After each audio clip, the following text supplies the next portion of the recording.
All right, everybody, it's the Working Fans Podcast, and returning to the show once again, 1/3 now, waves, curls, and braids. Traevon Jordan, man, you're back from injury. Good to see you. Absolutely. Yes, indeed.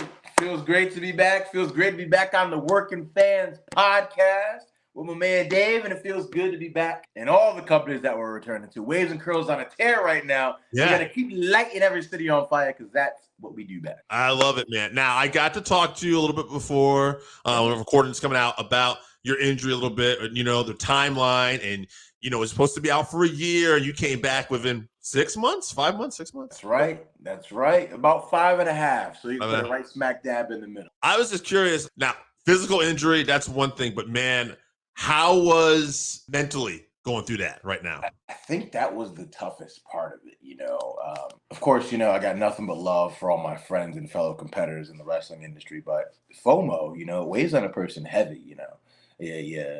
You're away from something that you love, and it eats at you every single day that you can't be a part of it or you can't participate. You see people learning and constantly growing and, adapting themselves in the ring in ways that I couldn't because I was on the sidelines. I was hurt.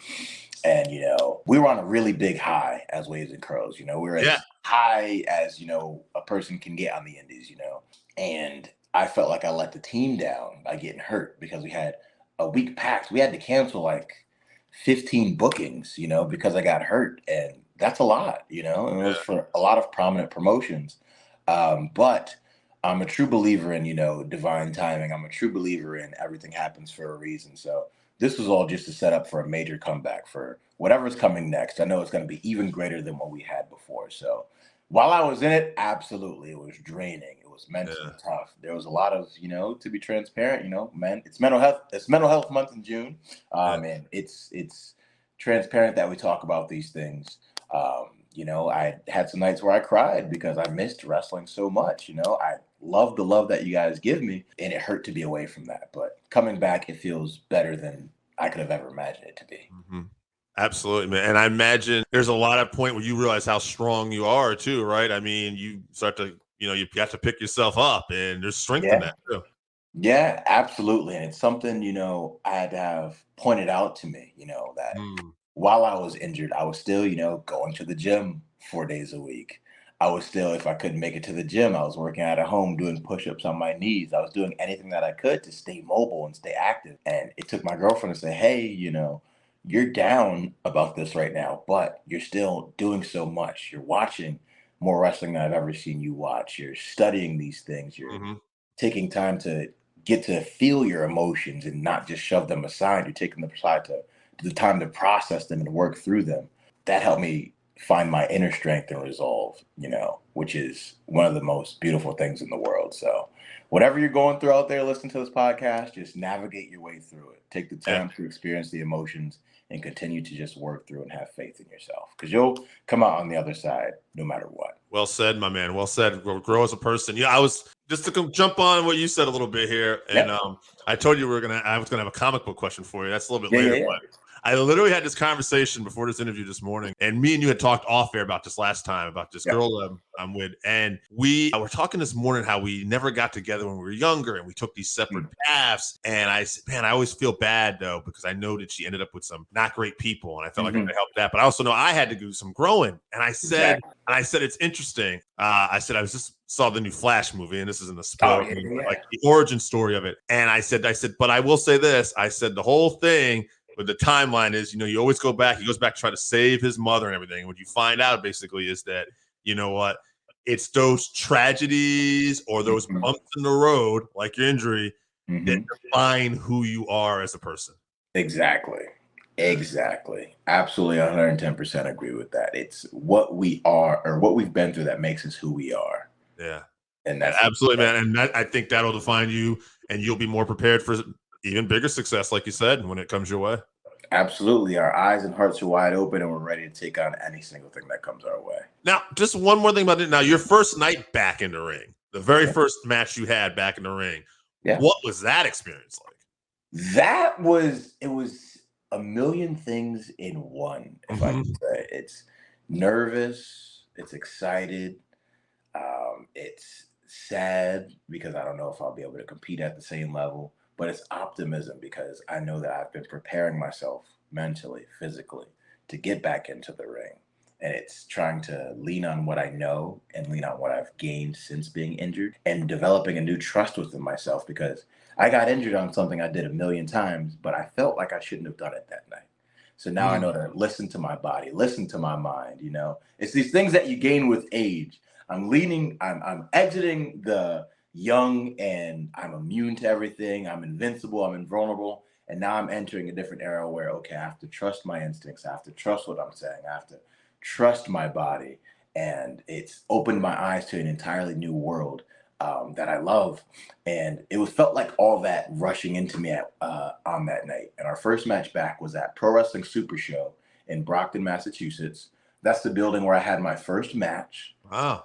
The match that we had was against the Righteous, which is Dutch and Vincent. Vincent was one of our trainers. So I felt completely at home because I had my trainer and my training brother, Jalen Brandon, who was with me in the ring, and our other trainer, Matt Traevon, and another man who helped with our training, H2O Ryan Waters. They were all in the building that night. My family drove up from Connecticut. They were in the building tonight. My girlfriend was in the audience. I just felt like I was at home, and especially with the Brockton fans who were there because they saw me when I first came out, and I just had, knee pad, or I had kick pads that were red, pants that were black and pink, and shoes that were neon green. They've seen every developmental stage in my career, and now they get to see me enter in this post-injury era, and they accepted me with open arms. I felt nothing but love in the building that night, and I'm forever thankful for, every single person who had a hand in that.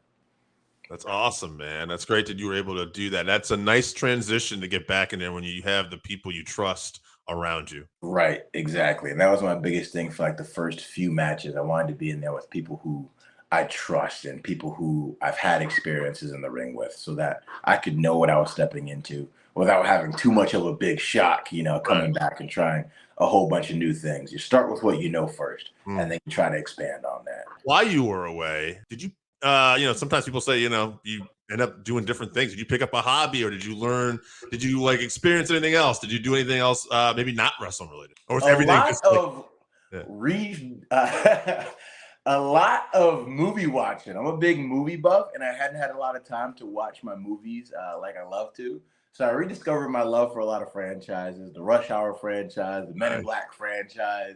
That's really what I was doing, was just, trying to find inspiration again to, come back and do something different. Because before I started wrestling, I had such a different creative mind. It was towards poetry, it was towards music, it was towards movies.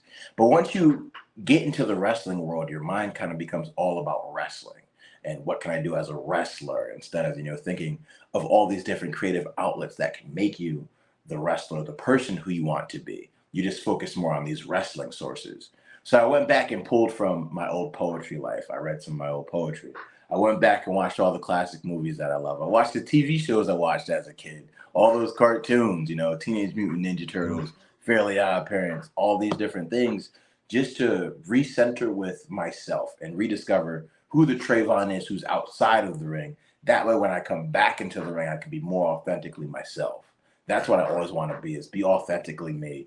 And for a while, I felt like I lost that because I was so focused on just wrestling, which is, I love wrestling, but I have to remember the other pieces of me. And that's, advice for anybody. You have to always remember the pieces of you that make you who you are. Like we were saying before, you pull from different places, you pull from different shelves, and you have to remember all of that.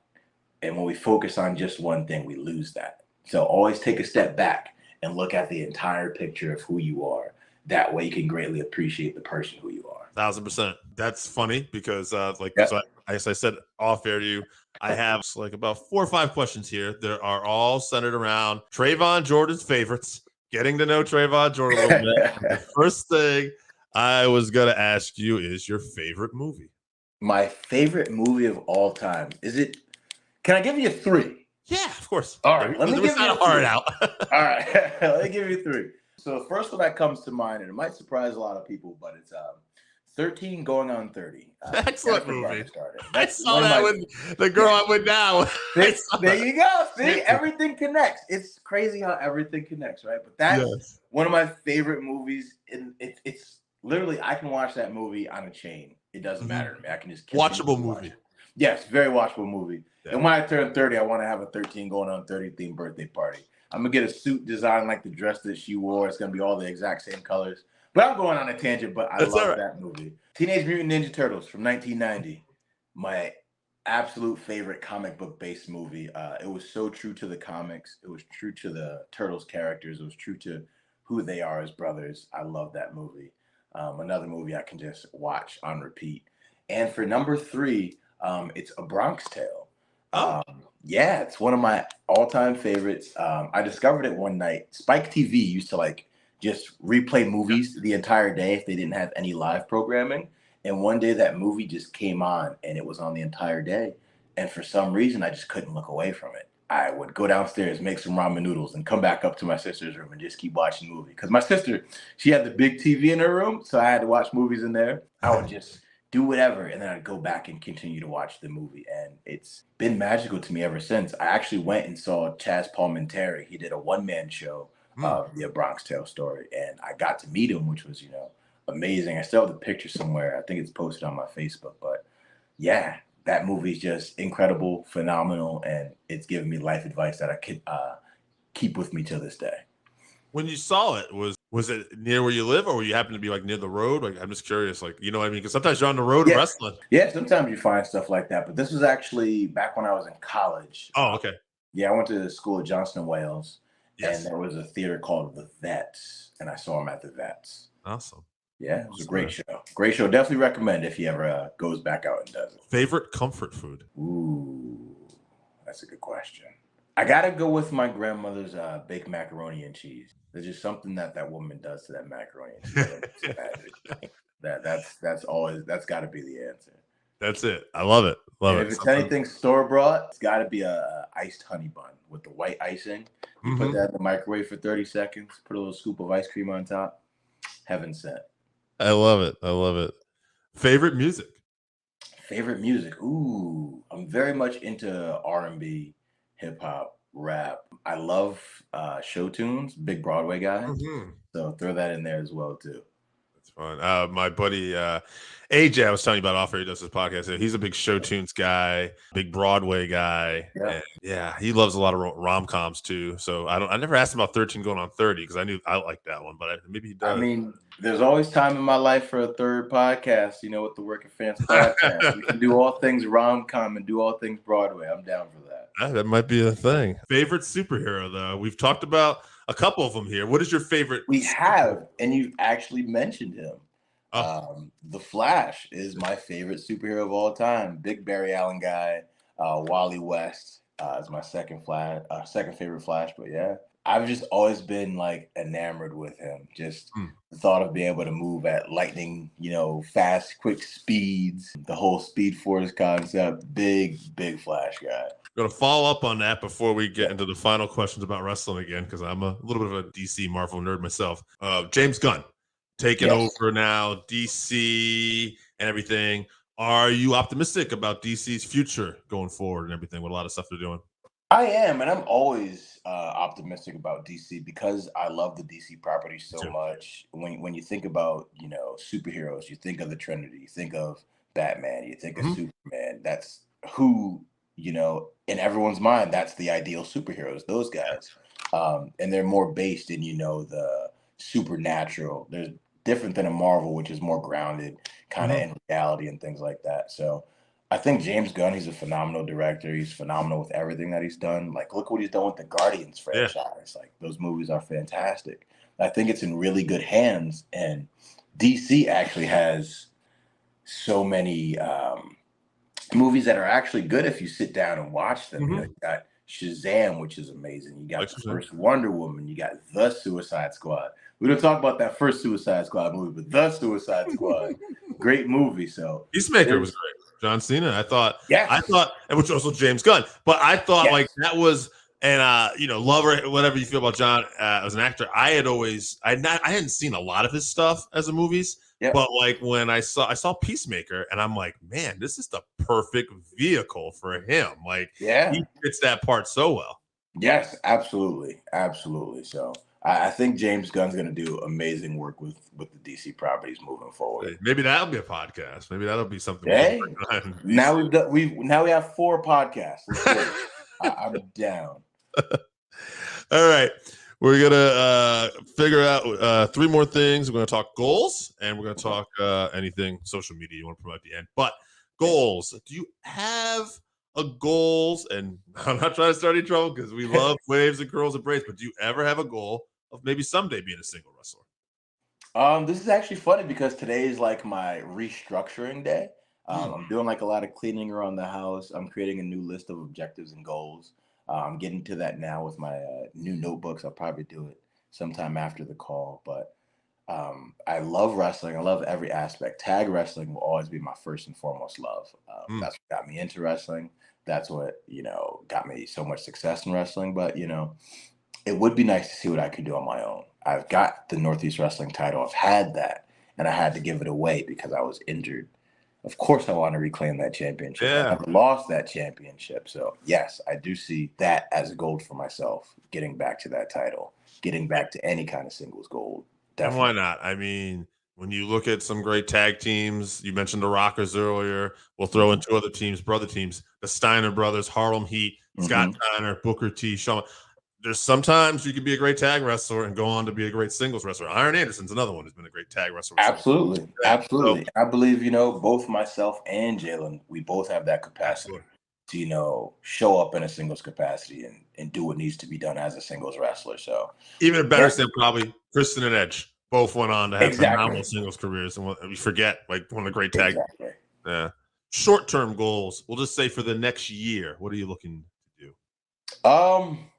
Looking to grow the biceps, looking to get the biceps a little bit bigger, I want to head down to AEW, so, that's going to be in the works. I want to get at least to 5 new promotions. I want to work on a different coast. I want to go to the West Coast.